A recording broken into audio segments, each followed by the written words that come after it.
Okay, fabulous. Thanks for joining us again. I am still your host, Mr. Callum Slater, and I am joined, as always, by my lovely friends, Mr. Sam Nice. Hey, and Mr. Ricky Robson. How do? How do indeed. How are you guys doing this week? Yeah, all good, mate. All good. Buzzing. The hood is sound. The hood is sound and Ricardo is buzzing. Right, what's got you guys excited this week then? Toys. Toys. Yeah. I've actually, I think Confrontation's over, so I can turn my focus to me. Yes, and I can tell you've said that with a mad, exasperated smile on your face. Oh no, you don't. And and I've been building toys all week. So I'm in a new job, which is nice, and I'm at this moment. I've spent the past 2 weeks finishing at 2:00 in the afternoon. So while the missus is still at work, I've got like this nice 4-hour block of hobby. It's pretty cool. It's pretty cool. Getting those hands nice and calloused with your tools in your hands, yeah, and building toys. Yeah, I stabbed my finger today. I was like, what a noob. And what about you, Sam? What have you been up to? Oh, just the usual, mate. Chugging along, work mostly, but then interspersed with painting Death Guard. Mostly focusing on the that Sweet Lord of Contagion mini that came in the old box. Fallen in love with that guy a bit, doing a bit of a paint along on Instagram, which seems to be going down well. Should have that finished shortly.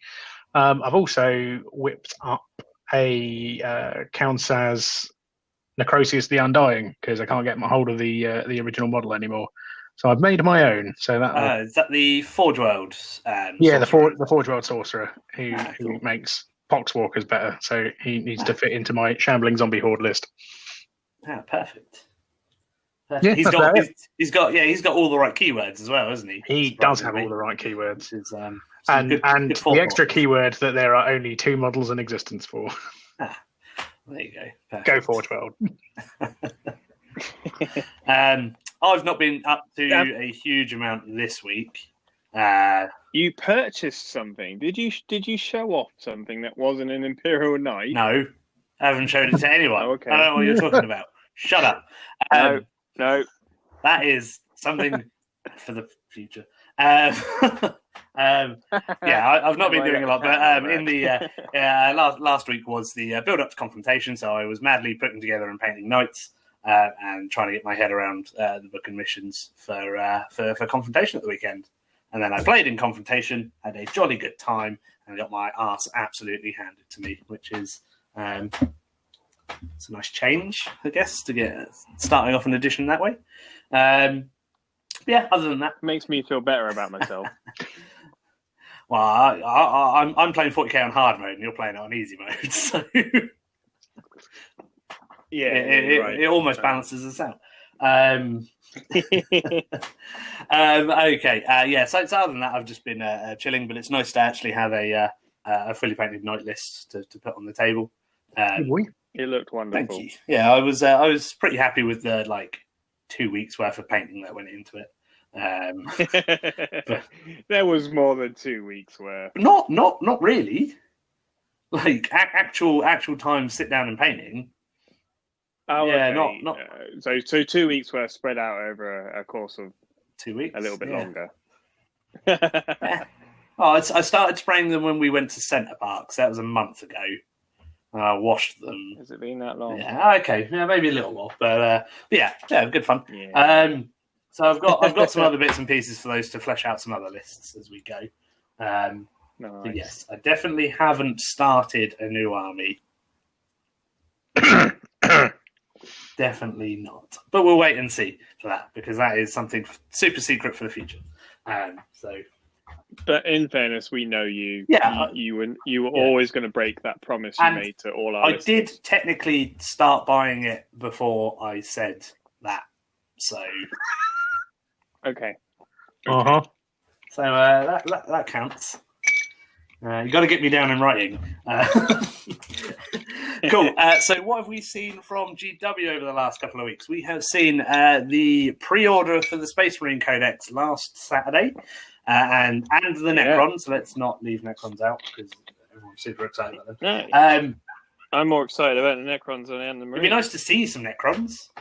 That's what I mean. And they're lovely new models. They're just awesome. Yeah, those were last week. So we are recording this on Friday the 9th. So the Space Marine Codex actually isn't out yet. So we're not going to be talking about the actual innards of the Codex this week. Mainly because I feel like there'll be an FAQ by the time we actually record the next episode. And it's probably best to dive into hedge your bets, isn't it? Always best to hedge your bets and hope that they fix the clearly obviously broken things that are going to be in there. So if you're looking for a fundamental, well thought out breakdown of the Space Marine Codex, we'll see you in 2 weeks. Well, even then, go somewhere else. Go elsewhere. But other than that, we are going to talk a little bit about some Space Marines because there have been some FAQs released for all of the non-Codex chapters and things to replace all of the existing supplements, which is very exciting. That came out. Is that the sad Imperial Fist Foghorn? Yeah. I'm really glad, sidebar, that I didn't have to play an Imperial Fist army at the weekend because it looked absolutely horrible for playing against knights. And now I know it is. I'm never going to have to play against that again. But the irony is the only Imperial Fist army came last. Actual last. Dead last. Wah, wah, wah. Yeah. I mean, that's playing 40k in easy mode. Wow, yeah, possibly. But the other thing that we've seen go on pre-order is finally the Mega Gargants. Something orc. It's not. It's an not. orc, yeah? No, Sons of Behemoth represent. Whoop, whoop, yeah, whoop. so the Sons of Behemoth. Giant doesn't do them justice. I think like they pretty much are as tall as Archaon. I was going to say, have they put out any scale shots yet? There was some scale shots when they first put them out, and I think he's a little bit taller and wider just because of the wings on Draugr. But actual like chunk model wise, they are rather substantial. So I think they're retailing at about 120 quid. Big motherfucker. I did see that. Yeah, I don't know how legit it was, but I don't really care. I think it's I saw someone who said they were 150, and I was like, that can't be right. Is there never going to be that? But even at 120, like you literally need 3 of them in an army, and maybe like a couple of boxes of the normal giants, the normal gargants. So they're a pretty cool army. I mean, the models are absolutely outstanding. Even that, even the existing Gargant kit stands the test of time as the first I love that kit. I remember when it came out. That was there's so much in it. There's a lot you can do with it, and I can imagine there will be people who are busy chopping up the arms and legs to repose them all, covering them in other bits and pieces to make themed Sons of Behemoth armies. I can't wait. It's probably going to make me finish painting my Slayers fairly soon, I reckon. You're going to get a big ginger giant to put in it. I'm very, very tempted. With a mohawk. I was looking at the that teaser article they did on the community the other day. So I can have the Krakenator in my order army. I was like, he does need a big ginger mohawk. Like the only thing that would make those ridiculous old metal Slayer models even smaller and more ridiculous is a mega card. Yeah, boy. I really want one. They are. I think it'll complement my ogres really well. Perfect. And I want to give him a mustache. Yeah, big Mongolian tash. Yeah, he's got to suit them, isn't he? He's got to match. So he's going to have that Mongolian tash. So that's very cool. I'm interested to see how they play. They count as like loads of models for capturing objectives, and one of the sub factions. As well, they should. Yeah, which is great. Which is other sidebar. Can you imagine it sitting on it? It's cross-legged. This is definitely something knights need for 40k. That's how you're going to have to pose your Mongolian Gargant then, Rick. That's a big throat singing, mustachioed mountain dwelling nonce. Yeah. Big Whoa. Yeah, so that's very cool. It's cool to see that they've got some magic items and they've got like 35 wounds or something ridiculous. Yeah, 35 wounds is insane. I can't imagine them appearing really in any competitive circles because you can't really control a board with 3 models, no matter like how functional they are. But we'll see. Like I don't play enough AOS to really have that come into my thinking anyway. I wasn't surprised that they built in Slayer of Kings protection into their rules. Yeah. There's sad as I was to see. What, you couldn't put one in it? There's a few too many things in AOS that just instantly remove models, and I think that would make people very sad. Because I'm pretty sure you can get Archeon to fight twice in one turn and then fight in your opponent's command phase. So he could literally just wipe out 3 before you even have the chance to hit him back. Which is pretty funny if you could do that.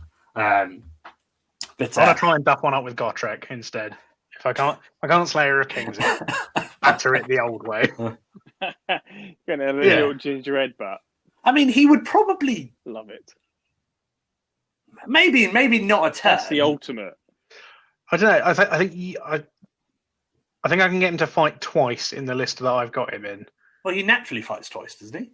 Oh, yeah, potentially. I think I can make him fight 3 times. Yeah, he definitely naturally fights twice. He could probably do it. Especially with buffs, for sure. Do we need to speak to Daz? We'll get him on and talk about Gotrek. Let's have a sit down with Daz. And I don't want you to talk about anything competitive AOS, Mr. Darren Watson. Just Gotrek. We just want to hear about. This is what the people want. Ginger bitches. It's what we're here for. Maybe next episode we'll go right, Daz. Maybe not the next episode, because next episode is Space Marines, Ricky, and that's going to take forever to do and go through. Remember what we talked about literally 5 minutes ago. So that's very exciting. And also up for pre-order today are the personalities of Bree for Middle-earth Strategy Battle Game. So that is Barleyman Butterbur, the Night Watchman, and the new Bill the Pony. Bill the Pony. Yeah, I love the fact that the most important 10th member of the Fellowship. All about that pony. Yeah, I remember the days of War of the Ring where he used to make them move as if they were cavalry, and it was insane. It didn't make any sense because they don't ride him. He's there to carry food for like 10 miles or whatever. But it's food on a donkey being chased by hobbits. Yeah. That's what made them move fast. So that's really cool.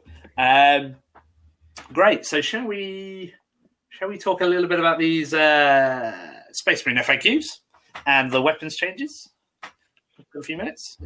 Yeah, let's. What do you want to start with? Weapon changes? Yes, Howling Banshees are going to be strength 4 with power swords. Now we've got that. Doesn't matter. They're still shit. We've cleared that up. Yeah, that's happening, and it is in no way going to help them at all. I think it is. Let's talk about as he gets his Phoenix Rising book out. Oh, look at my hot. Yeah, I'm looking at them going. Raft of weapon changes, and GW said what they were going to do, and they actually did it, which is great. Which is change all of the generic weapon profiles for matching and pretty similar weapons across a lot of codexes. Huzzah!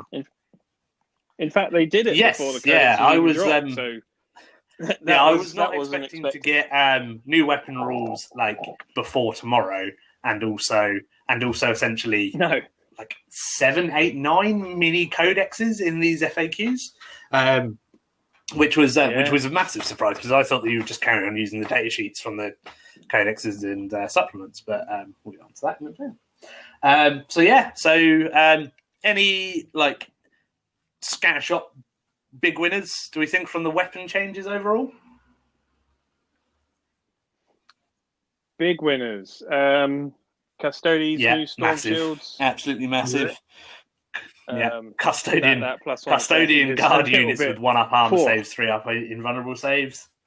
Fabulous. That was definitely needed. Yeah. And I think it'll make the Vexilla so. more survivable because he can have Storm Shield, can't he? Can he?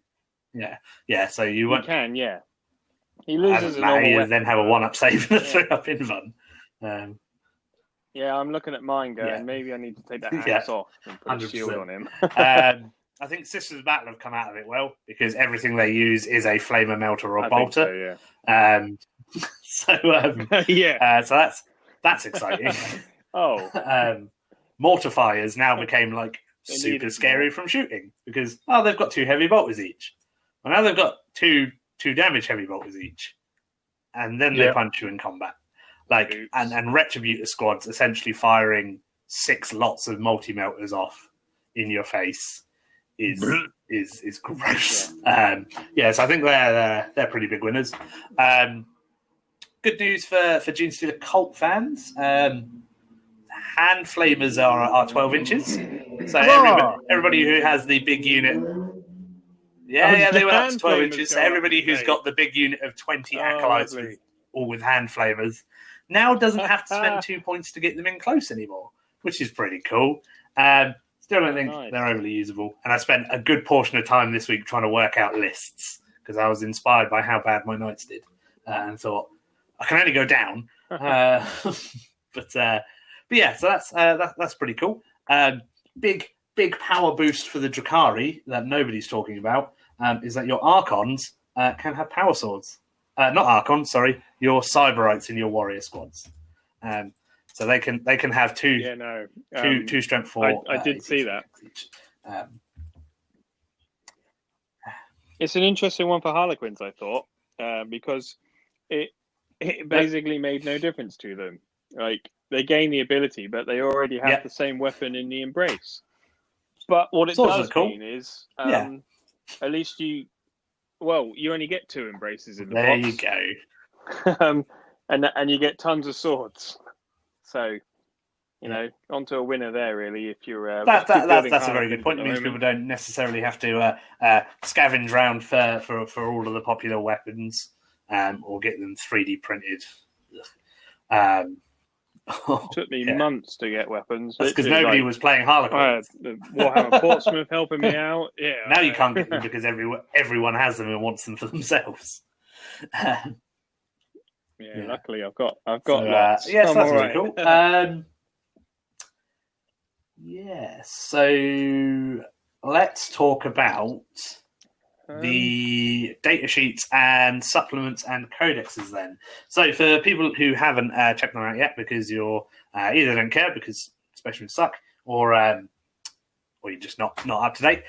So the codexes for Space Wolves, Dark Angels, Death Watch and Blood Angels now don't exist. And neither do the supplements for Ultramarines, White Scars, Salamanders, Iron Hands, Raven Guard, I've missed someone. Imperial Fists, obviously. So they now don't exist, and you are currently using Get You By erratas and FAQs available on the GW website. So what that does is has reprinted data sheets with all of the characters and unique units with updated rules. So there's lots of mechanics that work around the core mechanic in those, which is pretty cool. We get a hint. I like it. It was a lot more than I was expecting. I was kind of expecting the data sheets to just be see page whatever of Codex Space Wolves or whatnot. But they've just essentially gone. I think it's an indicator of how quickly these are going to come out, because within these FAQs, there's references to like psychic power trees, but there's no psychic power trees in them. So if you are playing, like really? Dark Angels, it's like, oh, he can have such and such powers from the Secretmancy or whatever they call it, Interromancy. I prefer Secretmancy. That is now the official discipline. I had it in my mind before I started that sentence that it's definitely in Terramancy, and then just lost it halfway through. Yes, so but yeah. I think you've But improved they don't actually exist. So I know that GW said that we're going to get Dark Angels. They're going to be the first thing released in January, and Space Wolves, Blood Angels, and Deathwatch we're already going to see this year. So that's super interesting. So lots of big changes amongst those codexes. Any big ones that any of you guys have spotted at all? Imperial Fists, that's the main losing their thing that I damage. spotted. Yeah, so Imperial Fists have now dropped. So had a change to their chapter tactics special rule. So now when they're under Devastator Doctrine, they only get the +1 damage against vehicles and buildings if the weapon is strength 7 or more, which cuts out all of the assault cannons, all of the strength 4 Stalker bolt guns you were seeing, and stops them all being ridiculous. It makes sense because sense. 85 point or whatever they are now, intercessors just blowing away vehicles. Ridiculous. The idea of that a Marine running around with a Stalker bolt gun wounds my knight on a 6, but he's AP3 and 3 damage. It does 3 damage. Is mental. And then they just use the stratagem to +1 wound. Yeah. So that's quite a big change, and it has apparently set some Imperial Fist personalities into a cycle of despair that they'll probably never recover from. So we'll see how that goes. Another cool one is that they've reorganized the Deathwatch Codex, which is really cool. So instead of now having a kill team based around intercessors and a kill team based around Deathwatch veterans, there's 4 types of kill team that you build. So you can build like standard veterans as you did before, then veterans that have bikes and all of the cool stuff in with them. And then there's 2 different types of Primaris ones. So there's the standard intercessor one where you can have like intercessors, Hellblasters, and like some of the other cool guys. And then there's and Outriders. And then there's I think there's a Gravis armor one where everyone's in Gravis armor. There's a Gravis one and a Phobos one as well. Yeah. So it's based around the heavy intercessors. Interceptors and aggressors. Eradicators. Eradicators and aggressors. So that's all very cool. And then there's a Phobos one built around infiltrators, Reavers. Yeah. Oh, that'll look cool as well. Absolutely. That suits them down to a T, doesn't it? The whole infiltrating. The massive change though kill team is they've severely limited what gets access to the special issue ammunition.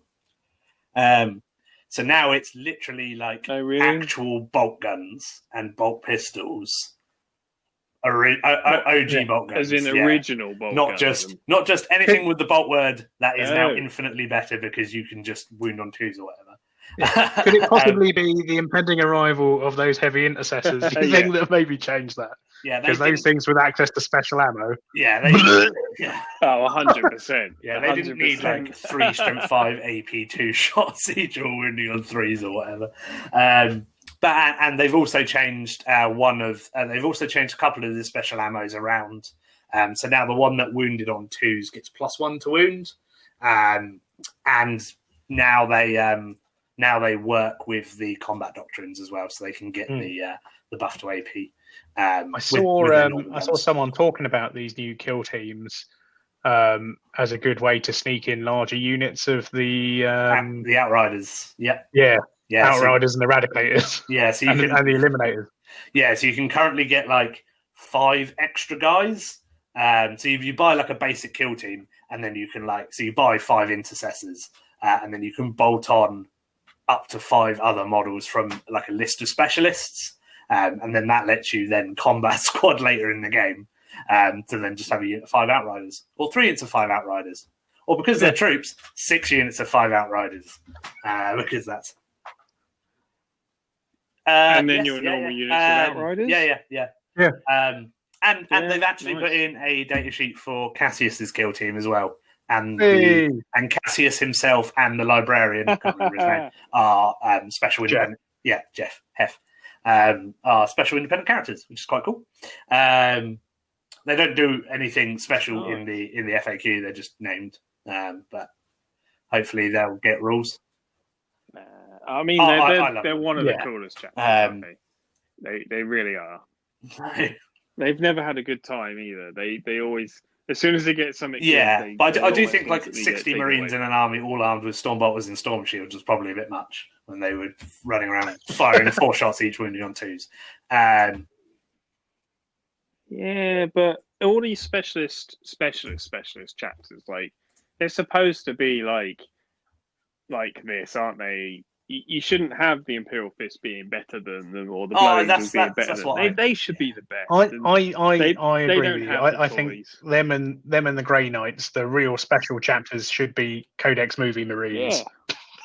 Yeah. They should have ridiculous show. I'm interested to see what the supplement does for all of their special bits and pieces. A few other notable things from some of the other supplements. I think we might actually see Thunderwolf cavalry again, because now they can advance and charge. Yes. Because nobody. I don't know why I rejoice. Nobody likes Space Wolves. I don't like anything to do with Space Wolves.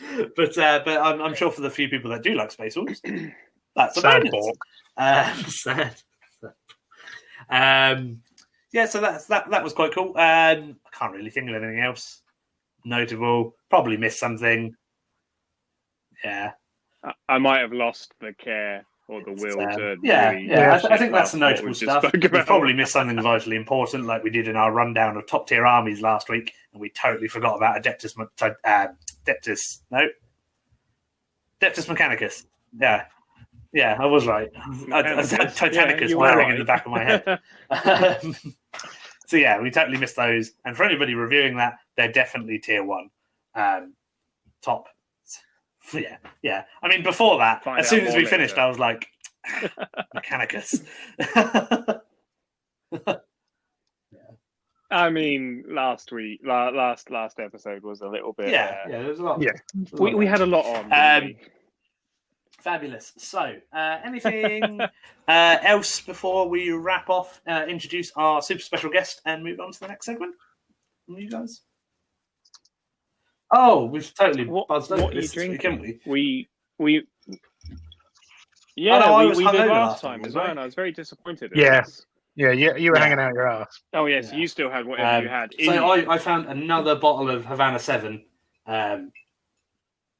This is definitely the last one. Another. So I've been chugging through this over the last couple of days, and I'll finish that off this evening. Which is nice with our definitely not sponsor Cherry Pepsi Max. What about you, Ricky? What are you drinking? I am on the Cherry Pepsi Max, but I'm just on the Spice Captain Morgan's today. I literally took a nice walk to town, picked up a bottle after and the had immediate a nice sprint, stroll back. after you've grabbed it off the shelf and run out of the co-op. Yeah. And what are you drinking this evening, Sam? I'm just having a cup of coffee to keep me awake. Alana made me a big fancy dinner, and I am foregoing belly rubs and a nap to record this. And I know how special that is for you, so I do feel happy. Fantastic. So stick around, guys, and we are going to talk about 5th Confrontation that happened last weekend, run by Mr. Ricky Robson. Nerd. Small round of applause. He's all right. I hear he's a nice guy. And we'll be joined by a very lovely gentleman, friend of the show, Mr. Peter Spratt. So, stick around, and we'll talk about that in a few minutes. Cheers, guys.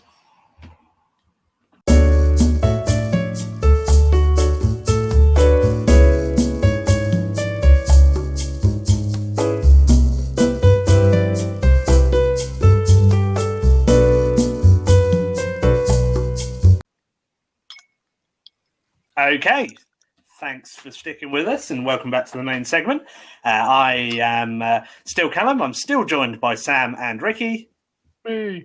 And we have another special guest this week. We've got friend of the show and fifth Confrontation player's player and judge's favourite army, I believe. He was indeed. Mr. I'd like to go on the record Ahoy, as saying that both of these awards can be got by giving Ricky a handy J. One of I just them mashed has it, mate. nothing to do with me, But you're the guy who collates all the data for that. and I could effectively make it up. Is that Yeah. what you're saying? Yeah, exactly. Yeah. All right. So, This is all Hello. I have. hello, Pete. How are you doing? Oh, well, I was okay until then. So Sam tried to strip you of your hard-earned awards My at the whole weekend. life is a sham. I don't know anymore. No, all I'm saying is that he went the extra mile, clearly. Smart, especially when there's a limited field. It's good. It's good thinking. Proud of you. So how are you doing, Pete? You okay? Yeah, no, I'm all good, thanks. Thanks for inviting me onto the cast. That's okay. We needed somebody else who actually played at Confrontation, because otherwise it would just be like an hour and a half of me talking, and every other episode's like that. So, There's nothing wrong with that if it's not broken. yeah, we thought It we'd, is pretty much the Callum show, isn't it? yeah. Well, We just poke. I I absorb and take over everything that I do, like some sort of giant gelatinous blob. So, I need to get more drunk. I do need to have a top up. And whilst I'm doing that, Pete, what are you drinking? I have a delicious ice cold glass of tin cup whiskey with my special metal whiskey rocks in it. And it's Ooh. delicious. Ooh. Is it neat Metal whiskey? whiskey rocks. What? Mm. What? It sounds like wizardry. I don't want to water it down. It's a nice whiskey. Yeah, I got whiskey rocks, but mine aren't metal. Mine are like marble. I've got a ton of actual rocks, but they don't stay as cold as long. I'm just saying. Oh, okay, that's interesting. Mm. Yeah, because I did notice that they don't stay cold very long at all. I drink mine out of the bottle. Because I'm well off. I put Next to the bins behind Asda. I put my rum in a beer hat. And share it with Fisherman Tramp. Oh, You can't buy class. You can't. You're just born with it. Okay. So fifth Confrontation was weekend just gone. So it was actually a 2-day weekend of 40k. Do you want to tell us about it, Ricky? Yeah. Since you ran it. Yep. Yeah. I was going to say, this would be a very short episode if he said no. So yeah, where are we? Fifth Confrontation. That means it's 4 years of Confrontation, which is huge for something that kind of was created off a whim of, not many events. Let's see where this goes. So super proud of that. And obviously you can imagine it's a really rough time at the moment with regards to getting people in places and sharing space. Mm-hmm. So yeah, lots of work went into that. Lots of threats from potential changes to legislations and government advice and so on. But apart from that, it was good to go in the end, which is super cool. We had minimal numbers, so we actually only had 11 tables, 23 players. Unfortunately, we had a last minute dropout. So it would have been 12 tables, but obviously went down to 11. Which was nice in the end. It actually worked out better, I think, to have 11 tables than the proposed 15. Actually, that we were going to run. No, it was good. It was a big relief to get the event off the ground, and it was really nice that everybody literally just wanted to be there, wanted to roll some bones, wanted to play some 40k, to socialise again, and be adults about it and behave, which was really nice. I think it went personally. I think it went really well. Yeah. Not to blow your horn or anything like that, but it was very well run, and it proves to show that as long as you abide by all of the rules and that everybody gives you, so local council, venue abilities, you can do things like this in a safe environment. I mean, I've probably never felt better playing 40k. I didn't have to rub my arse on anybody to get to my table. I didn't have to like bang elbows or queue to go to the toilet or anything like that. A few people said that it was actually a lot more comfortable than it normally was. Yeah, I'm not sure I even get that much space around a gaming table in my own house. So it's it was a pretty impressive layout, and it was just nice to like I said, meet up with some people that everybody was fairly local, or known from previous confrontations, and roll some dice and just really just get 9th edition off the ground for most of us.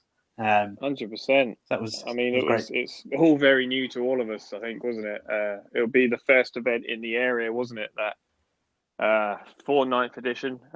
So yeah, it was definitely a rumble in the old local meta. Yes, yeah, very, very interesting. There weren't as many Marines as I was expecting there to be. There weren't as many Harlequins or Custos as I was expecting there to be. And there were far more Knight armies than anybody would have ever expected. And we were all rumbling at the bottom, and I came highest out of all of them, so that's the important thing. Didn't Pete come higher than you? Yeah, but Pete didn't take Knights. Pete took a really good army. That's bottom fine. tier according to you guys. Well, we could be wrong. Yeah, no, you're right. Yeah, you're not wrong. So I took my Knights. Quick, brief rundown of my list. I took a custom household where everybody got +1 movement and always moved at their top movement bracket and got a reroll every time they attacked. So I had a Mechanicus household with a Castellan with the Iron Bulwark for his 4-up invulnerable save, Call's Wrath, the upgraded Plasma Decimator, a Knight Preceptor with the Land Strider Warlord trait for +2 run in charge, a Knight Crusader with Endless Fury, 2 Armiger Warglaives for their Thermal Lances and Chainblade Karate attacks. Can't remember what they're called. Probably Warglaives. And I think they are Warglaives. Yeah. And Ephriel Stern and Kyganil, the Demonifuge. And they did all right. Harlequin. I did take a Harlequin. Woo! And what did you bring with you? What did you bring with you, Pete? If I go through the whole list, it's going to take 30 minutes. Yeah. I took Drukhari with an MSU build, lots of little things, and in reference to your list of books in their tiers, I do think Drukhari bottom tier. I think you can do good lists with them. Yeah. There were 2 of them at the event. Yeah. Mine was not. 3 of them. Yeah, there were 3 Drukhari armies. I was surprised. Was going to be 4, but we had a drop. Yeah. That was the Witch Did you army. take your cool sail barge in the MP? Yes, so I took a Reaper to replace 2 Ravagers. I kept 1 Dissy Ravager. Took the Void Raven Bomber, some Mandrakes, some Scourges, some Witches, some Warriors. Just a little bit of everything, really. How'd the Reaper work out? He did kill a battle wagon in pretty spectacular fashion. Largely, he just magnetised bullets. Same as the Void Raven.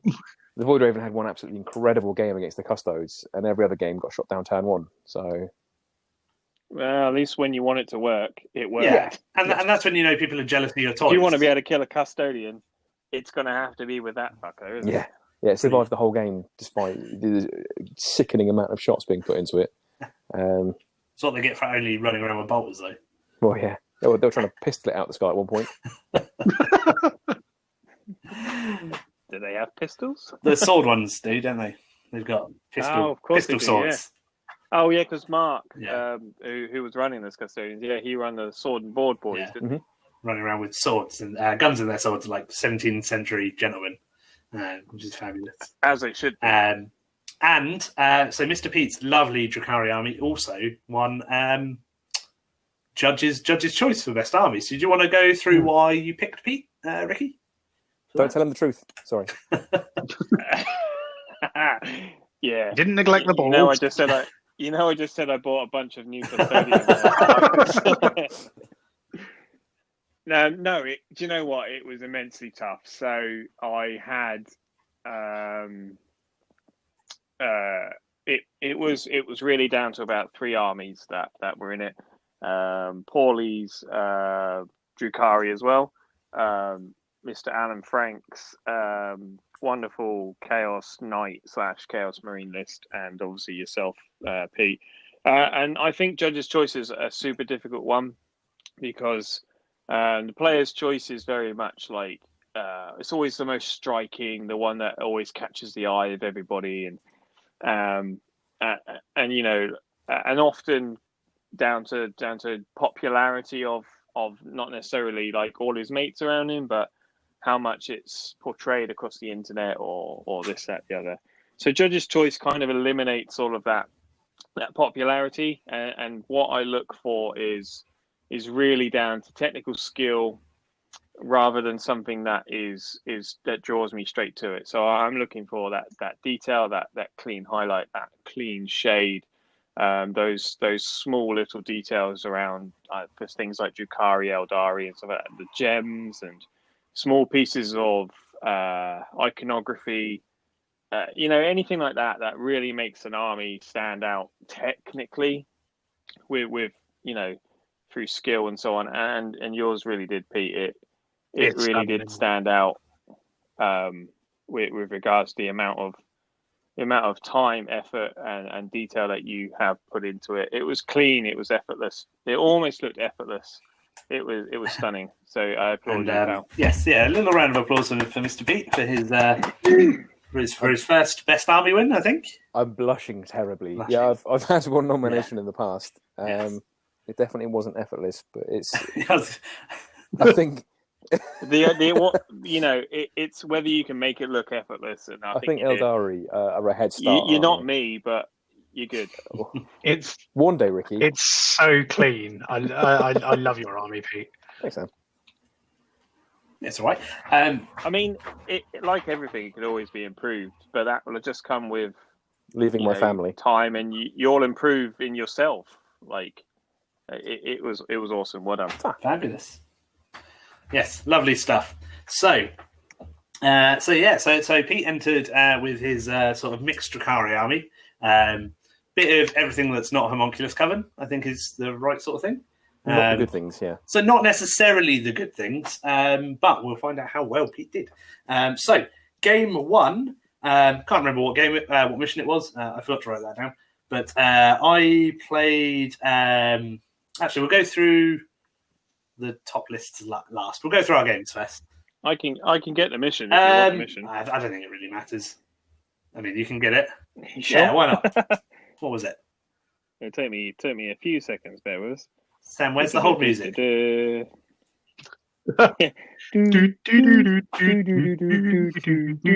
we go. So it's Scorched Earth. Scorched Earth. Okay, cool. So a bunch of objectives sort of spread out amongst the deployment zones, and you can sort of destroy the ones in your opponent's half of the board. Very exciting. Classic AOS. Classic AOS, yeah. It is one of the ones that has been ported over from AOS and slightly adapted for 40k, which is really cool.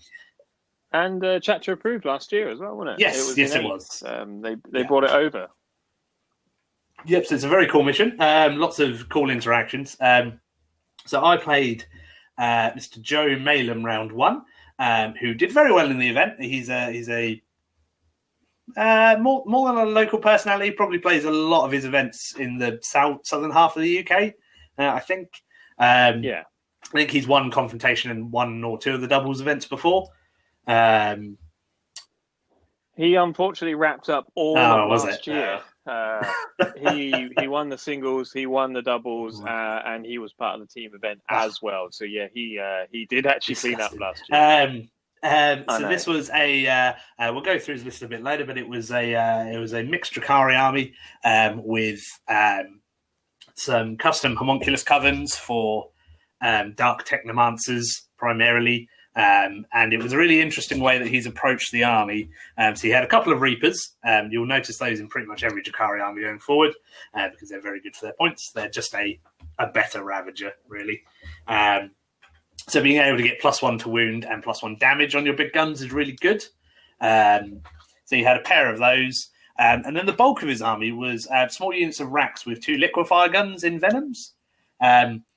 And with Dark Technomancy, essentially, it gives them D6 shots that automatically hit with a varying AP between 1 and 3, and then 2 damage.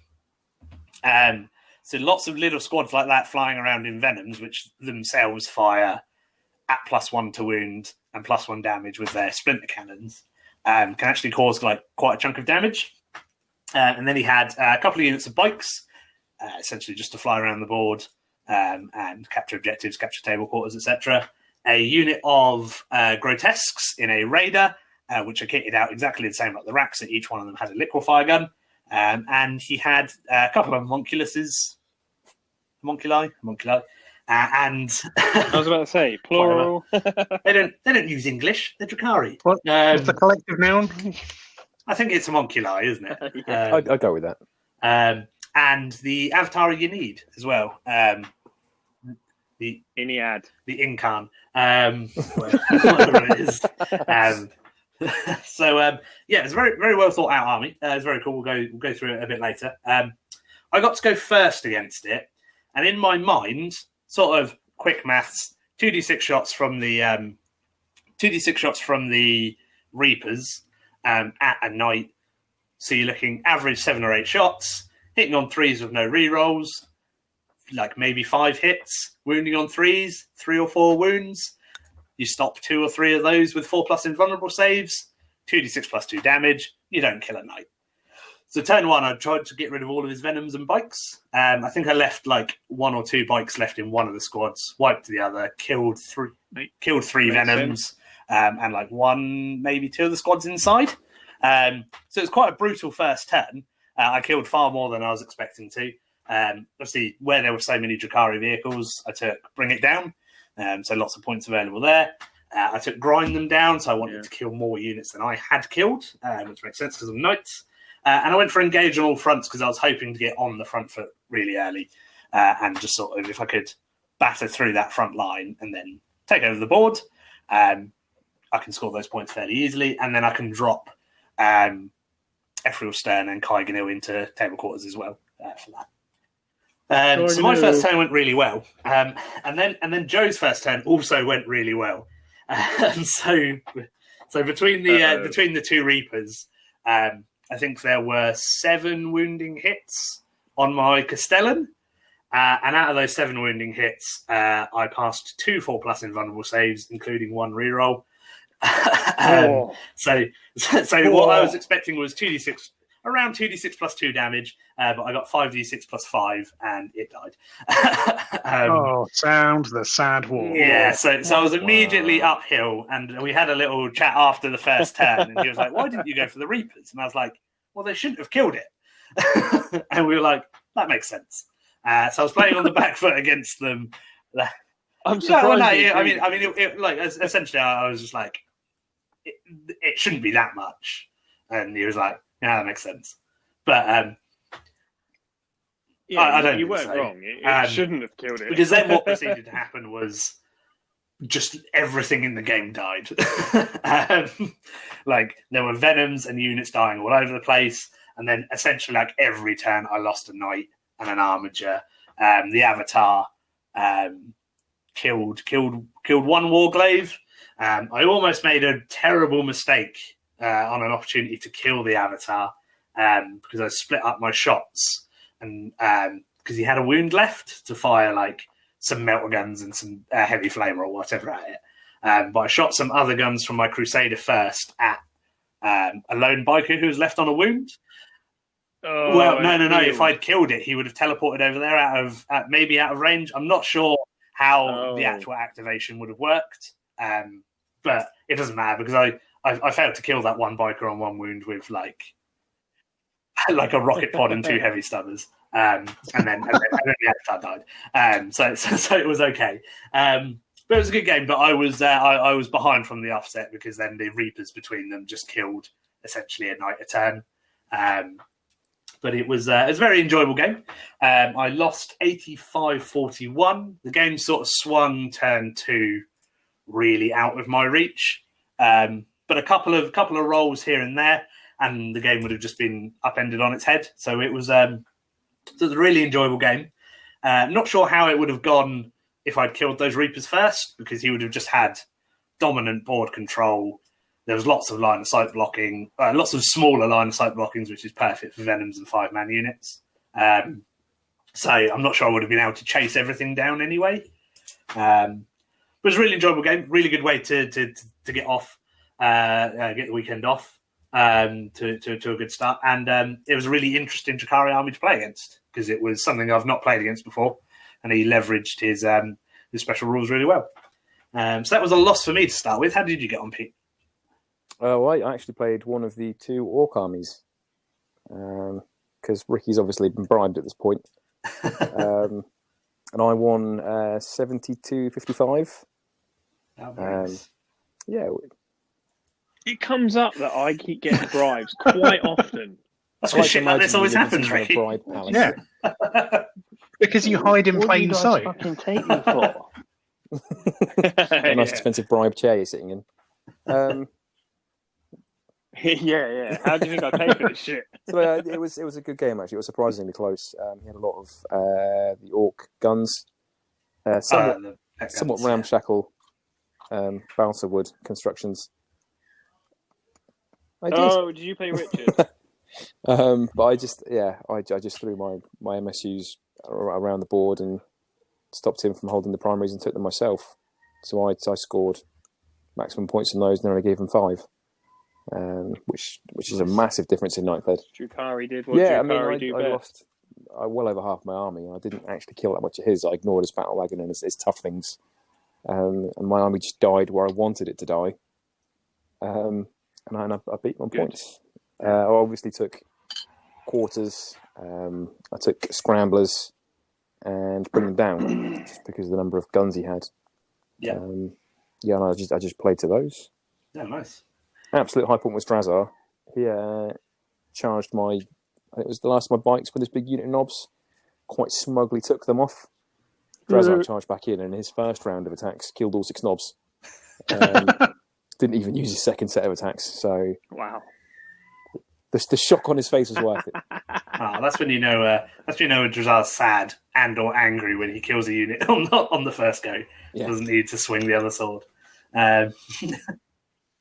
He's one of those characters, isn't he? That just doesn't need to come out, and then when he comes out for one job, it's like, he's just there to, I've done it right. Yeah, just there to baseball bat units that get too close to the rest of the army. I love him. So that's very cool. So Pete got off to a good start. I have to admit, when I was cycling around, because all of my games were very, very quick. I think that game against Joe took like 65 minutes to play you 5. Were the first, yes. To play 5 turns of 40k. And it did look like you were getting battered, Pete. I have to admit, I didn't think that you actually pulled it out, but we only made 3 turns. It wasn't a quick game by any means, and I got battered. shows what I know. But no, it's good. You got off to a good start. What was round 2, Ricky? What was our mission there? So round 2 was fabulous. So sort of hammer and anvil deployment, 4 objectives worth escalating amount of points in the secondary. Very cool mission. So I played Mr. Mark Pearson, so a local guy from the club. Regular listeners will know he is the Custodes army that I played a couple of weeks ago with a practice game with exactly this mission. And we pretty much played exactly the same game,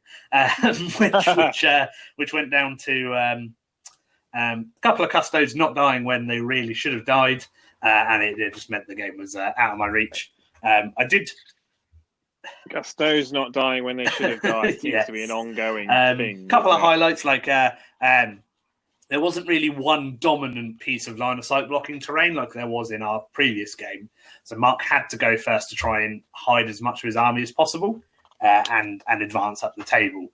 So I managed to kill most of his unit of Sagittarian guards, the guys with the big bolt guns, turn 1 with shooting and combat. But trying to extend his reroll bubble from Trajan Valoran left him vulnerable to the Castellan firing every gun that he's got at 3 Custodes with storm shields, and just killing 1 with all of its guns. But that did mean that Trajan was no longer within 3 inches of any other unit. which meant my Crusader opened up with all of my guns at him and managed to wipe him off the board turn 1, which is very important because, again, like our last game, Mark took the mission-specific objective because he just needs a guy to stand on an objective, and I can't take it away from him. While we stand, we fight because those custom characters are really hard to kill, and Titan Killer, obviously, because I was playing with knights.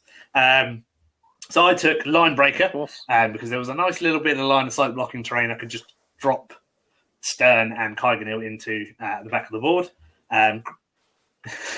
Every time. Grind them down, kill more units, and assassinate again. So I thought, the game's not going to go as badly as it did last time, and I'll actually get to kill some characters because he rolled good dice last time. So on average, he should just roll average dice. And it got off to a good start with killing Trajan turn 1. And I killed the Vexilla turn 2, I think. But the shield captain on Jetbike just didn't die until turn 4, I think. Flying around for like a whole battle round on 1 wound, charged a Warglaive and killed it. Like when it was on 4 wounds. My Castellan killed itself whilst trying to clear an objective with that shield captain on. He had he was on like one wound. Didn't take any damage from my Castellan, and my Castellan had 4 left. Rolled 4 ones when he overcharged Call's Wrath and blew himself up, which is quite cool. So that was a really interesting game. One moment really kept it where the Castellan charged, I think, like 1 custode on an objective in my deployment zone and failed to kill him, took him down to a wound. And essentially that was like a 17-point swing in the game, which is quite difficult to swallow. Because it meant that he was Mark's second objective, so that was worth 5 points. It then meant he had more than me, so that's 10 points. He had the mission-specific objectives. That meant that in his next turn, as long as he was on that objective, it was worth 4 points. And that one guy not dying meant that I didn't get grind them down as well.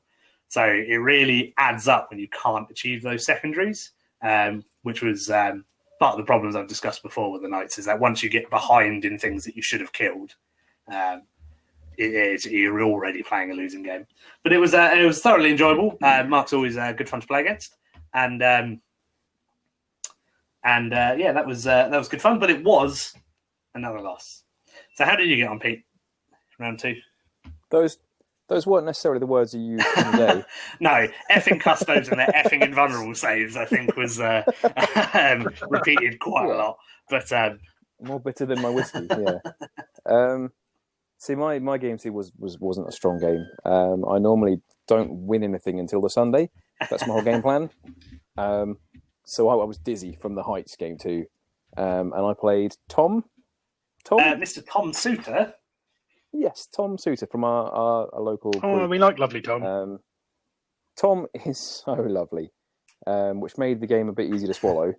He took Harlequins, a series of their jet bikes, and then a bunch of shining spears. All the shining spears. All of the shining spears. Oh my god! So I tried quarters. I tried scramblers, and I went for is it a border witch? Yeah. Yeah, he's got kill the mine boys. He's got quite a few psychics in that list, isn't he? Yeah, and it was obviously long ways down the table, so he was an actual country mile away from me. So despite winning the roll off, I couldn't see any of his army. I couldn't have reached any of his army. It was all beyond me. So I offered him turn 1, and I don't think I necessarily regret it because I wouldn't have done anything better with turn 1. But he leathered me. He leathered me in the face turn 1. So fast, so much. Yeah, so hard to kill. When a unit of those Harlequin bites can essentially move like 44 inches away, whatever it is before they charge, and then a unit of the one of the 3 units of Shining Spears is moving like a similar distance because he's got both double move spells in there. You just can't defend against it. It's no. Yeah, it sort of does his thing. He sort of changed his list fairly recently and added the 3rd unit of Shining Spears. And it's terrifying. Absolutely terrifying. Yeah. I mean, he'll agree with me that I didn't roll particularly well, but then he didn't roll anything beyond average. But average was more than enough. and he scraped my units off the table pretty rapidly. I tried denying. I tried, getting in the mix and trying to stop him from playing his game, but yeah, it was an absolute tabling by the end of it. Not a strong one. Not a strong one. Well, that's the paddling. That was a full paddling. From the dizzying heights of winning a game, you sort of realise what other people can do to you at some point. Much more comfortable at that point. That's my. I know that place. Harlequin. Yes, yeah, and a slightly different Harlequin army to what you run, Ricky. I think Tom ran Frozen Stars. He did, yeah. It is, yeah. He did run Frozen Stars, yeah, which I find that's the extra attack becoming and quite stuff, popular. Isn't it, on the charge. That's it. The extra attack on the charge, which is proving quite popular. It's not something I would personally go for at all, but it's proving popular, which is cool. It's nice to see. It's no longer I can remember at the end of last edition or middle of last edition, everything was Dreaming Shadow for the shoot on death, and then that was really quite brutal to play with. But then, ever since you've been playing with Soaring Spite, there's definitely an appreciation of what they can do. Now we're not night heavy in the meta. Dreaming Shadow isn't so much of an appeal to me. But yeah, Soaring Spite. Everything's just so mobile. It reeks. Everything that I love. Yeah, it's everything I love about 40k. Is ignoring all of the rules. It's what Ricky loves about. Basically, this edition. Don't restrict me. And what was mission 3? Mission 3 Sweep and Clear? Yes. Sort of classic, I think it's the classic recon deployment from like 3rd, 4th edition. So you're in a table quarter and then a bubble away from the centre of the board with a number of objectives around. I think there's 5, one in the centre, and the mission specific one, you get points for holding the middle one or holding the one in your opponent's deployment zone, and big points if you have them both. So I played Mr. James Kennett, who is a lovely local gentleman, playing with his Imperial Knight army. So this was the first night off of the weekend, and he had a different list to me. He definitely wasn't kitted out for fighting other knights, I don't think. He had a pretty much the exact same Crusader build that I had, so Endless Fury and a Battle Cannon. And then he had a Knight Errant with the +1 attack, so that meant that he was a bit more of his utility piece. So go around, shoot a big shot at things, and then charge stuff. Pretty much exactly how I used my Preceptor. So just use him as the main beatstick of the army, and he's got a good gun that sometimes is good in a good spot. But he did have 2 Helverins, a 4-dwelled Moirax with 2 lightning locks, which is just deletes units of infantry. Luckily, it's the little one with the little stubby lightning guns. It's really cool. It just fires a bunch of shots. Any 6s do 3 hits, and it's like strength 6 AP2. Really cool. Unfortunately, there wasn't really any infantry for him to shoot. And a pack of 3 Warglaives as well. So it was quite an interesting to see how it would get approached. I kind of deployed with my Warglaives like shielding, so they were blocking. If he had gone first, they were blocking essentially the ability to charge my big knights with his Warglaives and his Errant turn 1. But luckily, I got to go first. So in the first turn, I killed all 3 of his Warglaives and severely battered the Knight Errant. And sort of pinned him in his deployment zone. So he chose the mission-specific objective. He also chose Bring It Down, so killing points for killing vehicles instead of Titan Killer. Again, I think that was because he wasn't kitted out for fighting big knights. Yeah, go for the little knights. Like get at least 3 to 6 points there, and then if he does manage to kill another knight, you're yeah, you're sort of in the ballpark. It's Bonus. it's an interesting one to play because I chose the same thing against him. So I went for Bring It Down, Grind Them Down, and Line Breaker. Oh, okay. So again, Titan Killer wasn't great against him because if I killed the 2 big ones, that's only worth 12 points. But he had 6 little guys and 2 big guys. So I can kill I only need to kill 5 of the little guys to get max points out of it. So and it's really easy for me to kill those with the Crusader and the Preceptor and the Castellan. So yeah, the game just sort of kicked off turn 1. I battered him. I think I lost a Warglaive in response in his turn 1. And then I just killed like the 2 big knights the next turn, and then just more Warglaives every turn until there wasn't any of his knights left. Yeah, so that was kind of bullying. Nice. But it was Rock and Sock and Robots. So it was very cool. Rock We had a and really Robots. enjoyable game. That game took 62 minutes. So Hold on. they dropped in. Kaigen They Hill. dropped into the back corner of his deployment zone Kaigen and Hill. scored maximum points for line breaker and didn't do Huzzah. anything else in the game, which is exactly what they were in the list to do. So that was great. Winning. So yeah, that was my game 3. So that was a win. So it was nice to end day 1 with a win, even if it was just unfortunately that was swingy who went first, because with good rolls and bad rolls on my part, I could have lost a big night turn 1 to some shooting. But I got to go first, so it doesn't matter. How did you get on game 3, Pete? Yeah, game 3 again. That bribe paid real dividend. I played the other Orc army. You guys are aware that you submitted your scores, right? I had nothing to BCP, do with this, so yeah. you were bribing me for nothing. So my game 3 opponent, I believe he had a bye in the second round, which counted as a win. You were playing. Jonathan Eilert. That's terrible of me. Yeah, That's lovely right, guy. yeah. Actually, Nice I gave chap. him my Nice vote chap. for nicest player because he was a real gent through the whole game. Yeah, he was nice to Yeah, have a chat to during his bye. See, obviously he got the win through the bye with his Orc army, so I lucked out and managed to play another Orc army, all of the Orc armies. But it was a really, really different Orc army to the first game. It was 3 units of Mega Nobs. It was a Battle Wagon. It was Nob Bikers. It was Gazgul, a Weird Boy. It was quite a small elite Orc. Yeah, army. this sounds like if I made an Orc list. Yeah, That's the least amount of 100%. Orcs I can get in a list. Yeah. This was bigger than what I think you could make, mate. Yeah, it was quite a challenging proposition because everything was so tough. But this was the Reapers game. I got incredibly lucky. I rolled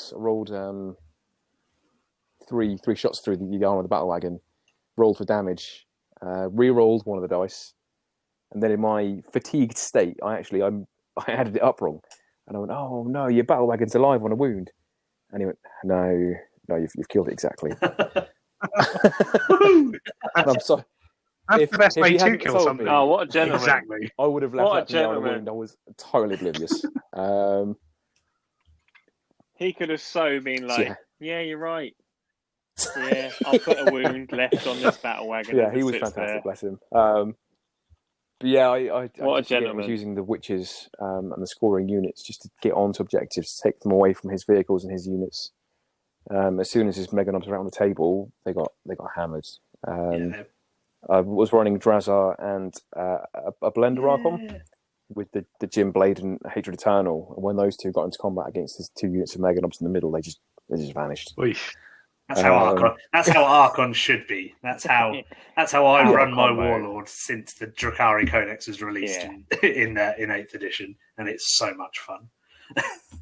He is good. I mean, I used to run 3 Archons. You run because 2, There were don't no you, other Alan? good HQ choices, and then and now there's Drazar. Yeah, And now there's and- he was an absolute auto include. Yeah. and I'll probably bodge in some homunculus govern stuff down the line anyway. But yeah, so that sounds like it went well. How did Yeah. what killed Gazgul? That's the important thing. I literally didn't touch him. I ignored him the entire game. I didn't even shoot him once. This big hulky slow orc. See, my only issue let's with the ignore burn him. arc is that D3 damage on the weapon. It's the biggest falling point of the Shikari. Swing. Is that when I roll for damage, I just roll ones. just for everything. You need better dice. Mate. What you need How are much? dodgy confrontation dice. You've had enough bribe money. No. Let's not make out that my dice are dodgy that I sell people. They're consistent. Oh yeah, I don't know if you've ever been on the receiving end of your own dice, mate. Exactly. I have. I played Callum all through Centre Parks, mate. Yeah. In fact, we had to use different dice because we had the same dice. That sounds like it went well, Pete. Yeah, it was a good win. So 2 wins out of 3 on the first day was absolutely unexpected. Absolutely. Yeah. That's something to be proud of. Absolutely. You can add With Orc Killer a to my lower title. tier army. Orc Killer. Fabulous. So the main thing to sort of go over day one is that there wasn't actually any drinking allowed at the event, obviously because of COVID restrictions and everything. So Callum had an extra sweat on. Yes, I was more sweaty and shaky than I would have been if I was drinking, which is quite odd. But I did have not rum. But he was sweating sweat. So it was quite nice to be able to actually just get home and be like, oh, I don't have to immediately pass out / order like 30 quid's worth of Chinese because I'm smashed drunk.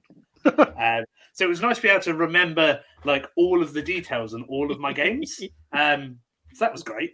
And all of Callum's opponents went home with a nice tale of how they played a really nice old fella with Parkinson's. Do you know what? That's it. There's throughout the event, obviously there was a few buys, and obviously we had some newer players that hadn't ever fought in a tournament before, and they were very much like, "Oh, this whole thing about tournament plays is completely out the window. Like everybody's been wonderful, this, that, and the other." And I'm just sitting there thinking, "You are right, but everybody's sober." Lovely when I've been drinking. I'll have you know, I did definitely may not have made a kid cry at one event. I prefer you when you or had someone call a judge on our table. Oh, that was the best sidebar. So this was the first Pompey pillage that we started going back to in like what 20. No, let me check the trophy.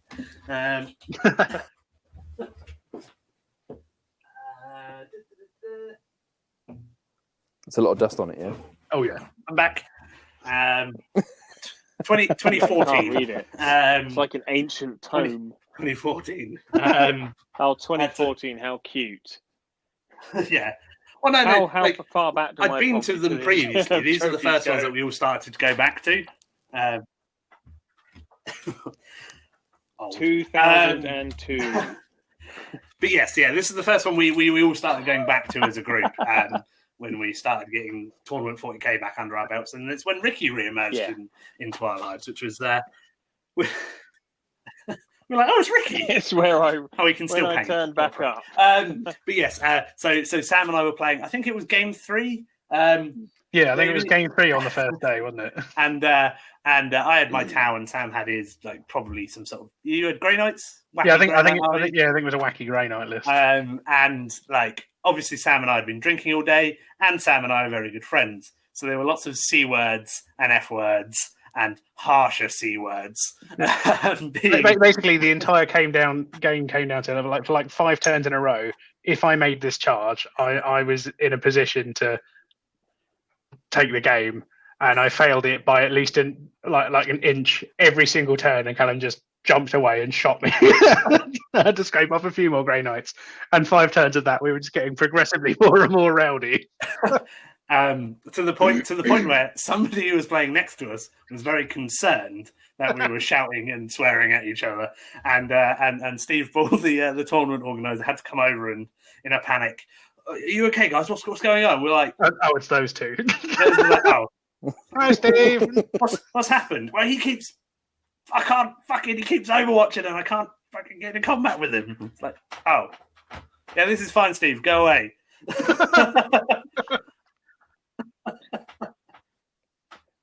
In fairness, this takes me back to February 2019 when me and Sam ended up on the top table of Warhammer World.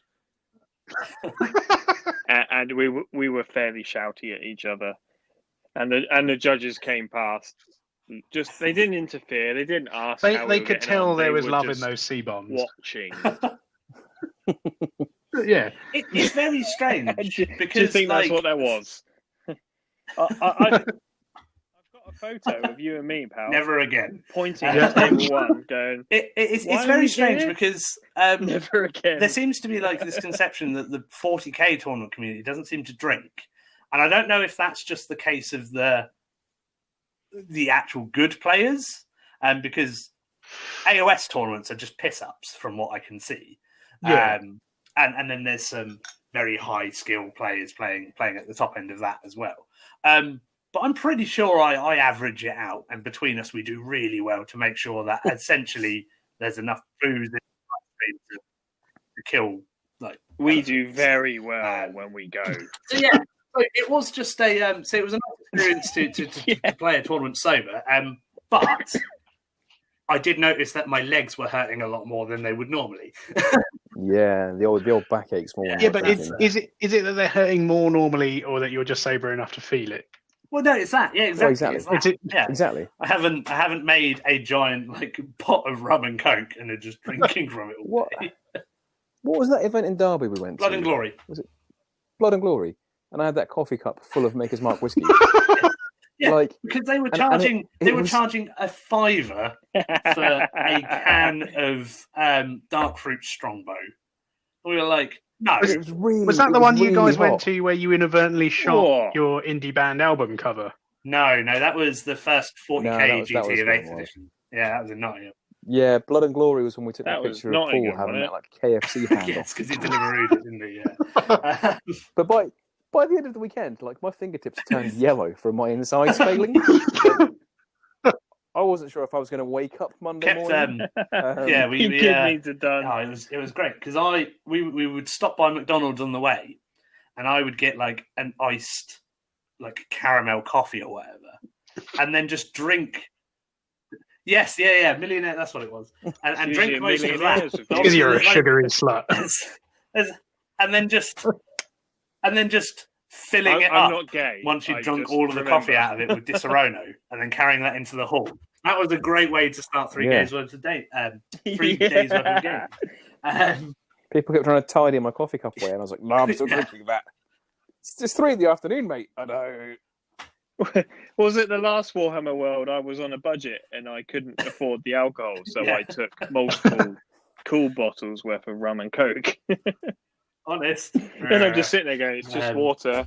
But honest. Yes. So that was a different experience, and I blame my poor tournament result on not being able to drink. So, game 4. What were we playing, Ricky? Get back on track. This was the moving objective one, wasn't it? Where you shuffle them around. This is priority target. So, really, really interesting game. This one. So there was. Being the lovely gentleman and civic-minded guy that I am, I helped Ricky set up the boards the day before the event. I did them all. You did it for me. Did them all. Because that's the fun thing, putting all the terrain down. You just did it. Didn't want to tape off the boards or do any of the heavy lifting. And there was a nice. I think everyone would say there was a nice balance of boards throughout the event. Not every table was the same. There was some like high density terrain boards. There were some more open things.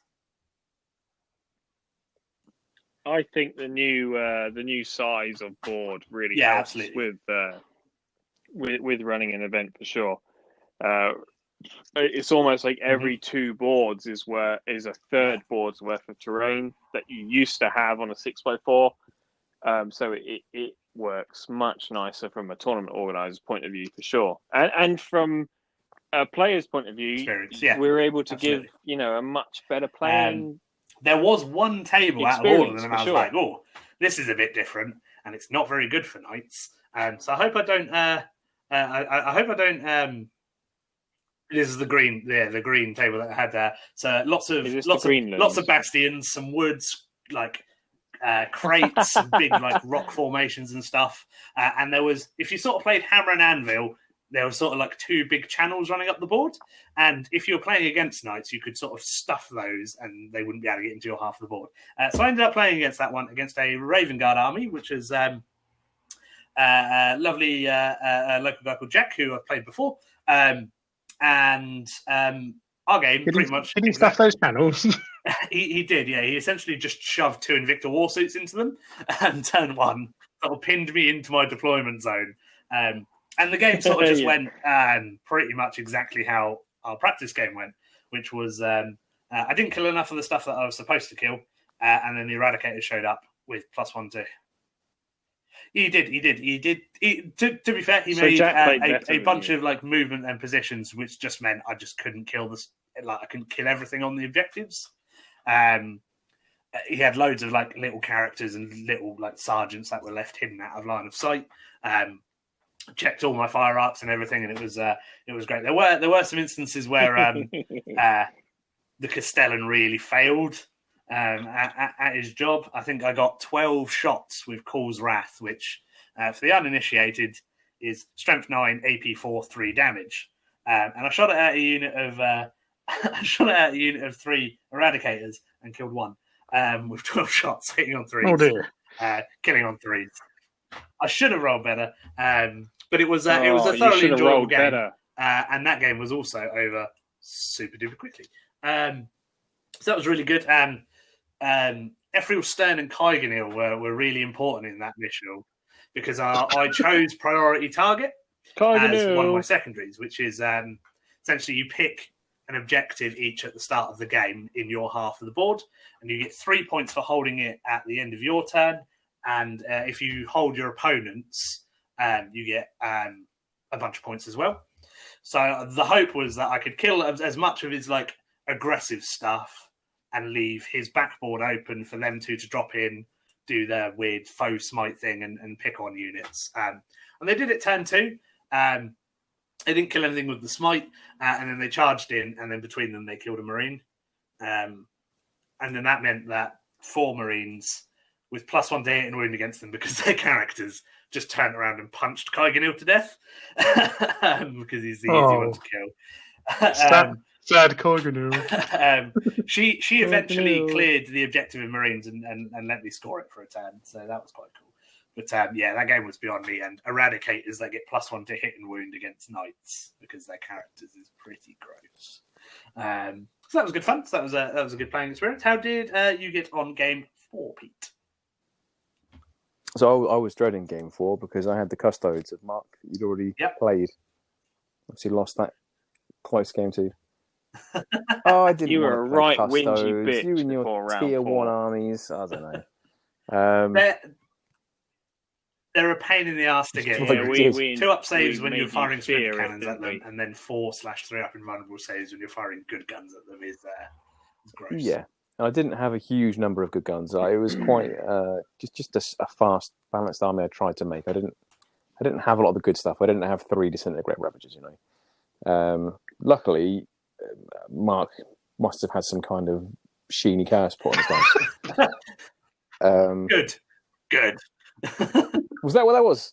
That was the. Did you not see me dancing behind him? Of course. Yeah. That wasn't me thrusting. That was. So yeah, that was me dancing. I was going curse. Mark, I know you listened to this. I didn't really. Please don't hold it against me. It was my best game for rolls, and it was his. It must have been his worst. So turn 1, I killed all of his bikes, and turn 2, I killed his shield captain on bike, and from that point, I kind of just shrunk the circle on him. With my army literally all around him. Sounds like you're saying custodian. Yeah, just. It's when I came back and you went, my plane just removed all of his bikes. So I rolled up 5 hits with the 6 potential lance shots, and then all of them wounded, and all did D3 damage and just scraped his bikes off the table. Good. Absolutely savage. And then I had a unit of OBSEC witches holding the very central objective, and I made 12 4-up saves on them. It must have been about that, and I held it over him because I had one more witch than he had custodes. Just doing cartwheels. just savage, yeah. yeah. He deep struck his. Can you imagine? Yeah. When they did crush them. He deep struck his melter custodes behind my lines, and they whiffed. And Drazar turned around and chopped those guys down. His Calidus was very good. Oh, it's annoying, isn't it? Just that. Yeah. Oh, I love that. Yeah, thing. just that potential extra CP you're spending. And she turned up. She managed to charge an Archon from behind, and obviously ignore his shadow field. He died pretty quick. Of course. But then my splinter weaponry worked on her, so she got swiftly taken back off the table. It was pistol whipping a puppy. It was. Go on, Pete. I did Mark, score I know 86 you listened to VPs this podcast and again. over 3/4 of his army. For the loss of like a quarter of my army, it was. I have to admit, it was nice and cathartic when I came over, and then the mandrakes just rolled a bunch of 6s, and then Mark just scraped Trajan off the board. Yeah. Like, good. That's good fun. So that meant after 4 games, you were 3-1. Yeah, I've never won 3 games at tournament before. That's a new personal best. PB. And also, PB. I think at the end of round 4, there was only there was only a couple of people on 4 wins, if I remember rightly. There were 3 people on 4 wins, I think. 3, and then they were all spread out amongst the top 4 or 5 tables. So it was a really interesting dynamic. Yeah. I think that only one person had the was it that? Because I think only one person had the opportunity to go 5-0. But yeah. So I think it was the Harlequins that were due to go 5-0, and I think Woodford? they Woodcroft. played. So that was Alex Woodcraft. Mm-hmm. And he was due. I think his final game was against Joe, and I think unfortunately he lost his final top game, 5, I think, which meant that 4-1. all of the top 4, top 5, like no one went 5-0, and it literally went down to the amount of points killed, which despite however much people, well, I say people, one person didn't agree. Absolutely. Was quite a deciding factor, it's good to just roll more people dice and did kill factor it into their games. It did, So it was a really interesting sort of way to go into the final round. I mean, I didn't give a shit because I'd won 1 game at this point, and my only hope was to come above the other 2 night. I would blow shit up. Friend of the show, Mr.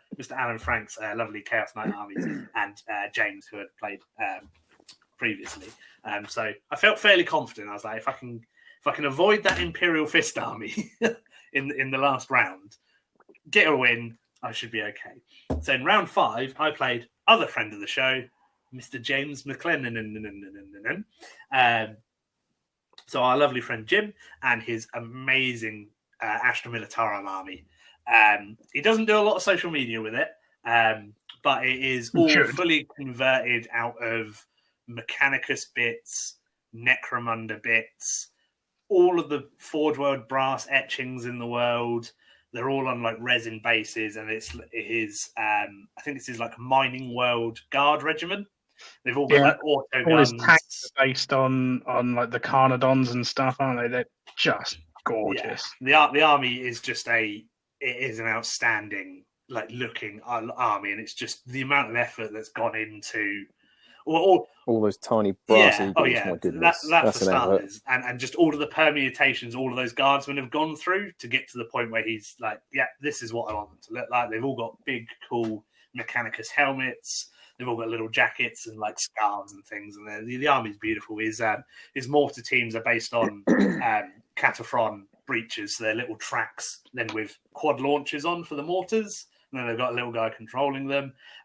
Absolutely beautiful army, but it is an absolute horror to play against. It's three mortar squads, a basilisk and a manticore, both with the full payload tank case. They always do maximum damage. And 3 tank commanders, 60 infantry, big unit of Ogrins, Strachan, a priest. So it's all running around with 3 strength, 4 attacks each, and a bunch of scout sentinels as well. So it's an absolute terror because it just fills the board with infantry and then can just kill what it wants. So that was a really interesting game. It's a beautiful army. He's been playing it for the last couple of years. He came third at Confrontation last year, which surprised everyone, including himself. But he essentially just he also won the what else? He won the win? Slater Award, which for people who don't, the Slater Award, Cat. So the Slater Award is something Ricky decided to be really funny with. And essentially, for anybody who attends the event from the sort of PO postcode, can enter and essentially be the best player in Portsmouth. So it's not necessarily the person who comes highest in the event, but that's named after me because I'm a. Have you ever won it? I've never won it, but I feel like I'm the bedrock of the Warhammer community in Portsmouth. So I feel like that's why it's named after me. Oh. Does that mean? Does that mean you didn't win it this year? I didn't win it this year. Careful. No. Oh. You can get fucked. Well, because I brought knights, Ricky. Sorry. Because I wanted to have fun. Why was that? So that was Mr. Simon Clayton, friend of the show. Who won it this year? And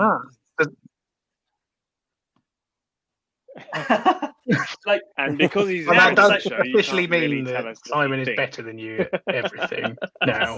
That's fine.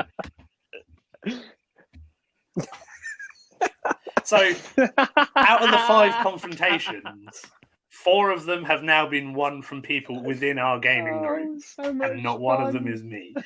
And it's getting kind of embarrassing. Did you have to carry Simon's bags home? No, you drove me home because I'm the bedrock of the Warhammer community in Portsmouth. As he drove you home. It was rather enjoyable. My game against Jim went really well. I killed all of his tanks, and he couldn't kill. Yeah, I've got to get straight back to it, mate. Someone like me, I've got the analytical mind to steer you idiots back towards the main point. You'll just cry about the mockery later. Yeah. For those that want some.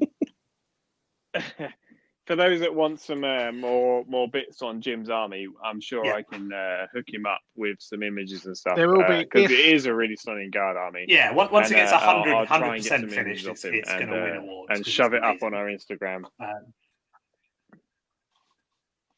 Yeah, for sure. If you're listening to this, really you will be able to see some of the pictures from the event as a rotating background to the YouTube version of this. When I get done editing it, so you'll be able to. I'll send you some more pictures then, because spot the army then. Yeah, I've got like 500 minutes. So that's really cool. I battered Jim. I haven't got any more than what he's already got. But it was really good fun. It was a really close game. I think the last 2 or 3 turns, everything on the board was either a single model, so a character or a knight, or like a guy left from a unit of 10 guardsmen.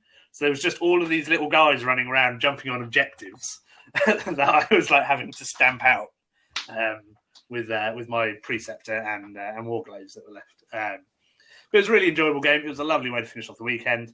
I gave him my sporting nomination because we had a really fun game, and it's not often you get to play one of your really close friends at an event. So that was really enjoyable. How did your last game go, Pete? We can skip this bit because you're the reason why Simon won that award, aren't you? Did you also get bummed by the nuns? If you thought I was salt and vinegar about having to play custodes, I was pissing vinegar the whole of my last game.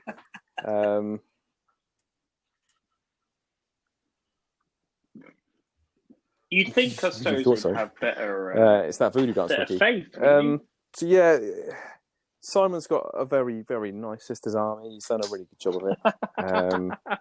And I think I played my way through to my career high through trying to play the objectives as best I could. It is career high, mate. So yeah, playing the primary, playing the secondary, losing most of my army and not scoring many points, but scoring the VPs. Simon took turn 1. He blew away my Void Raven. He opened up my transports. He rushed the board. And that was kind of it, to be honest. I couldn't kill his units with all of their invuns and feel no pains. Ignoring AP 1 and 2, having APs, bubbles of like 5+, 4+ invuns, feel no pains. His miracle dice and his the sheer quantity of really good stratagems absolutely embarrasses Drakari. We're definitely tier 3. Get in the bin, you I can win with a bad army. And like because you're 2.5 years older as well. It's quite shocking between the newer code. Yeah. Drakari were out really early. Absolute eye opener. Is that how long it's been?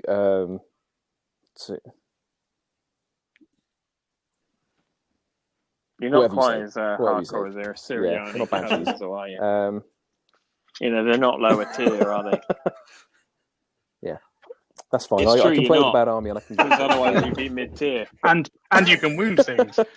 Yeah, sometimes. Drazar was a beast. The Archon was a beast. They cut through so many sisters. Careful. Drazar survived on a wound, cut down a Canoness. He was an absolute don. He was my model of the tournament by a country mile.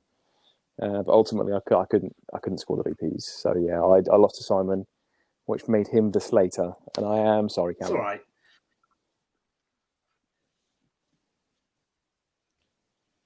It only made him the Slater because on the table below you was Jamie Garrett, another friend of Confrontation, and Tom Suter, a friend of the show, friend of Confrontation, and so on. They were playing out for it as well. Tom managed to trump Jamie, which was great news for Tom. Unfortunately, not for Jamie. But I think I think Simon beat him by like 150 even then though 200 points or something like that as kill points. So that was literally it. And I told Tom about it, and I think he was kicking himself because I think there was a decision somewhere within one of his games where he didn't target a unit to kill him. Well, no, this is my fault regardless. If he did, he probably would have took that. I gave Jonathan my sporting award. Okay, for pointing out that his battle wagon should have died. Tom is lovely. If I'd given my sporting award to Tom, he would have won it. 100% my fault. Tom's a legend, and I don't even want to know. And has an amazing taste in pizza. Yeah. Oh yeah, me and Tom have like this is little comes around, plays the game, this isn't doing anything to isn't doing anything to stave off the bribe rumors, mate. Yeah. And we talk Harlequins and Eldar. So that's how Simon won it and became Callum's new dad. Awesome. Well, let's not do that. Let's not do that. Was he not Callum's dad anyway? So that left the tournament with nobody on 5-0. I think 4 or 5 people on 4-1. I think I can't remember where I was. It wasn't very high up, but it was above both of the other night players, so that's very important. Out of what was it, 23? So I'm going to say I was. I can tell you. Do you really want to know where you ended up? Maybe 14th. That's even better. That is 2 points less crap. Oh, that's 1 point more crap. Hold on. No, you were 17. No. Yeah. No, you were 14th. I did kill the third most amount in the event, which is a really gutting thing. The But, third most, yeah. Where did Pete end up? I think Which Pete is ended brilliant. up like sixth, didn't you? Sixth, I think. Yeah. It is brilliant. Top Correcto. draw for Pete was sixth, yeah. See, this is the thing with confrontation events that I think a lot of people seem to forget, that it's never been hidden. You know, it's always been really transparent that your painting score and I your love it. Love that. sportsmanship score are added to your gaming score. So Pete, for example, is a prime example of this, an all-round hobby player. He had 25 points of painting and 10 points of sportsman, which is 35 points added to his 60 gaming points, which gave him 95. That's why I love which confrontation. literally, exactly, it's a hobby event. That is massive. You love it because it's And very hard for you to come Confrontation's last. Because you're lovely and your armies it's are an nice. all-round hobby tournament, exactly. No, exactly. No, it's the 100%. It's the perfect Why sort of wouldn't? setup Why for shouldn't a, you for be a local awarded event. for Absolutely. putting your hobby effort in? So, shall we talk about the top three? Exactly. Why not? So, who was in third place, Ricky? Yeah.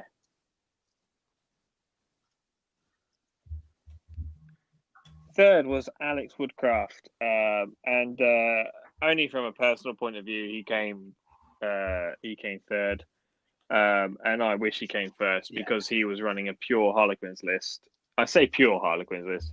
He had a bit of an Ari in there, but it was a pure Harlequins list, which is really cool. So quite close to my heart. I was disappointed it came third because I was expecting it to come first from the way that the first day and the super brutal list. First just game of the second day went. So just so what? Frozen Stars, 100%. all of the bikes, all of the units and transports, drive forward, murder again, everything. yeah.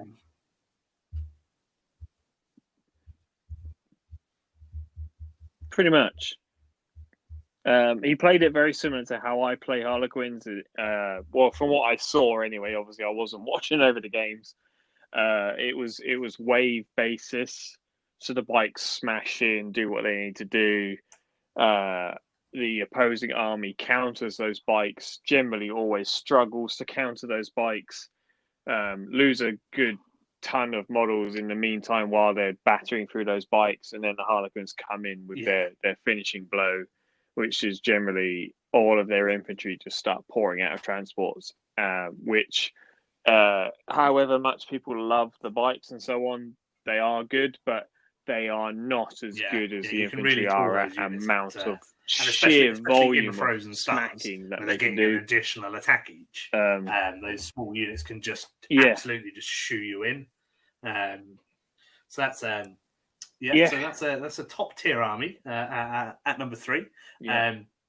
Lovely army, lovely bloke. It works really well with the mixture of characters and the incarn he's got.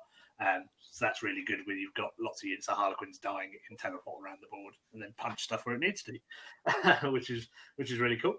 So in second place was for sure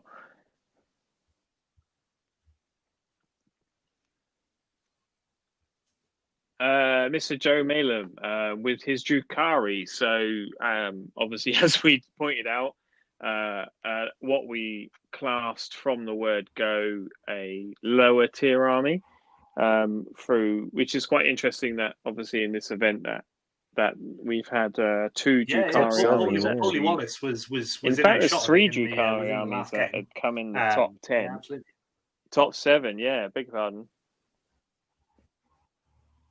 Yeah, so Paulie was about 7 points lower than yourself, Pete. For just probably more. I think it was just sporting votes that kept him below you. So Drukari did really, really well. So obviously proves that whatever we feel is the case with Yes, But yeah, what happens absolutely. with I mean, I codex, think that Joe played local a meta tournament the just week generally before isn't and always won the it with case, this and obviously list. player ability. I think Sure. that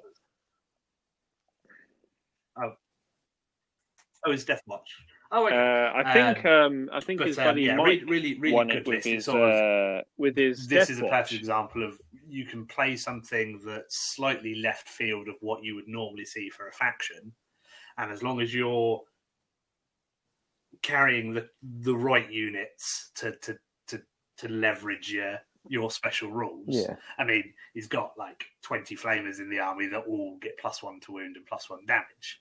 That works really well. Think you caught it in your summary of the army. You can do a good list with Drukhari, but you have to have that same core of units that are the same in all competitive armies. It was. Yeah, I mean, there were Reapers in there with the +1 to wound, +1 damage. There weren't any Talos, which is something that had cropped up since the end of last edition and into this one. But, Paulie bought 6 of those, but yeah. A really good all round list. It did.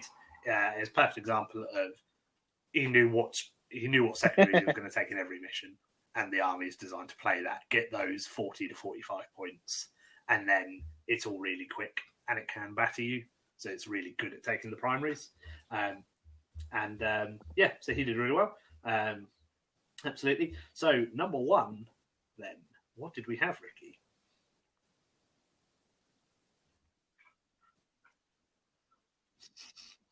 Yeah.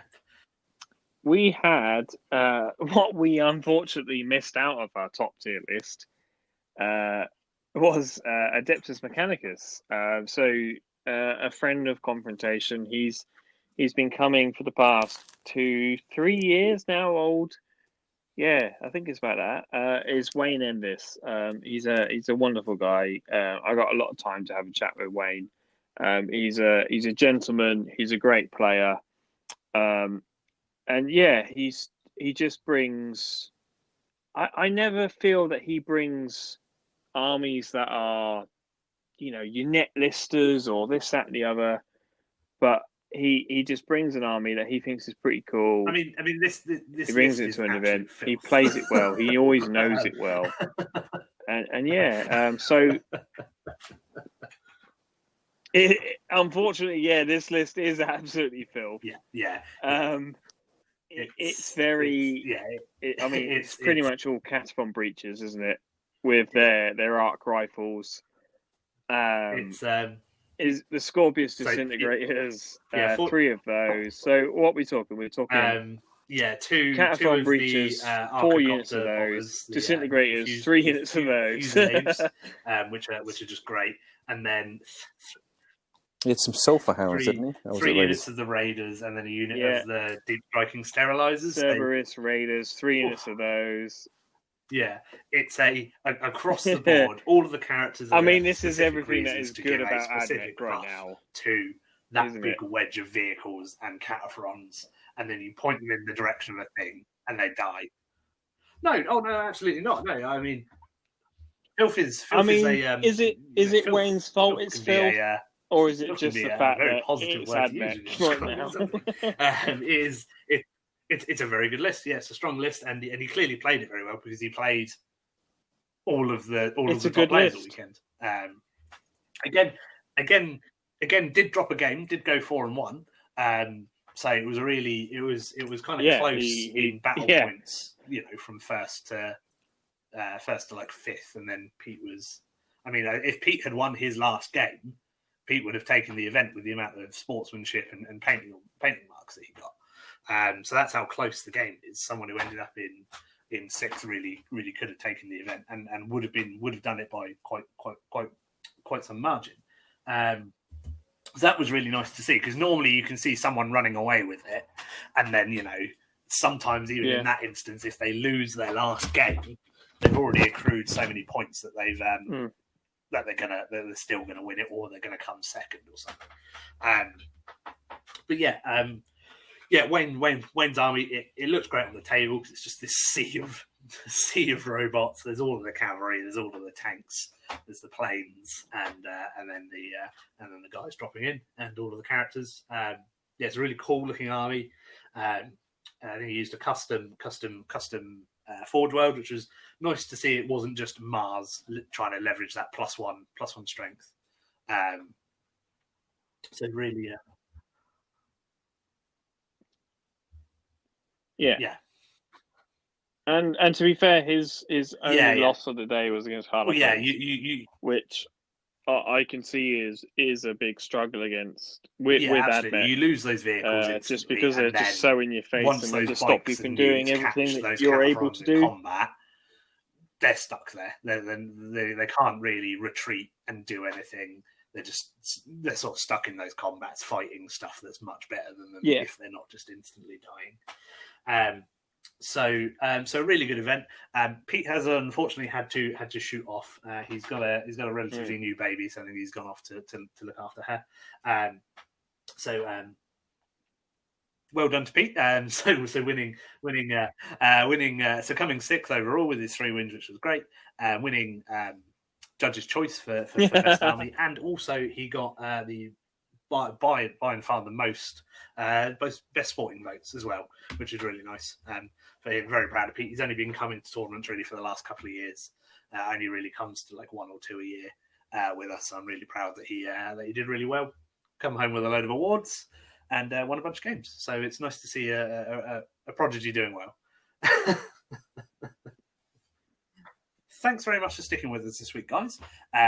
It's a bit of a rambling episode, us talking about some games that we've played with no real visual input to go over. But like Sam said, if you head over to our YouTube channel at War Down South, this recording will be overlaid with a bunch of pictures from Confrontation at the weekend. So nothing else from me. Anything else from you, Rick? No, that's it. But I'll do my best to get some images up on Instagram of Confrontation of our games.